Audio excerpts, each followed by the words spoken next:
Alright, I'm fresh out of seeing Crime 101. Here are my quick thoughts. This is kind of a movie that is just built for me. LA crime thrillers are just some of my favorite films, period. Crime thrillers in general, my favorite genre, so this was going to be right up my alley. And it genuinely was very good, all biases aside with that genre. I think it's just very well made throughout the whole thing and kind of surprised me how efficient it was. The film's 2 hours and 20 minutes, and honestly, for the most part, it flies by and doesn't really skip a beat. It's just very consistent at being entertaining and thrilling. You are very interested in what is going on in terms of the story and these characters, and it never feels quite slow or dull, and it never really just slows down, making that runtime actually feel pretty earned.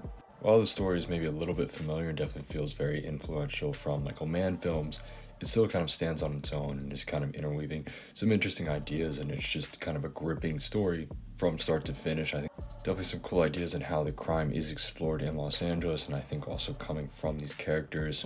The crime sequences themselves, the heists, the robberies, all the car chases are electric. They are full of energy and so much style, really well choreographed throughout the whole thing. All the action is great and gripping. The soundtrack and the score is phenomenal. It almost like never slows down, and it's really riveting start to finish. Some pretty cool visuals in there, definitely a lot of style and just kind of gritty elements that I think really work to carry home the story.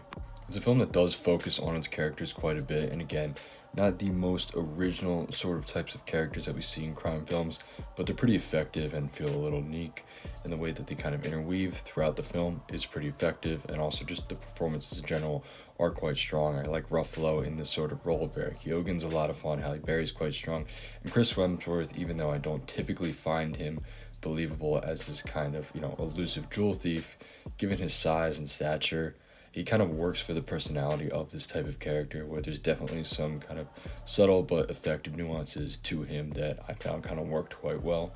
It's a movie I just kind of really dug and really enjoyed. I think the story is super effective, works as a crime thriller, has really thrilling action sequences and crime moments where there's anxiety, there's tension. You like these characters, you like kind of going on this journey with them. The score is there, the direction is really sharp and top notch. Even if the story feels maybe a touch too familiar, I still really dug it. This is right up my alley. So for that, I'm going to give Crime 101 a 8.4 out of 10.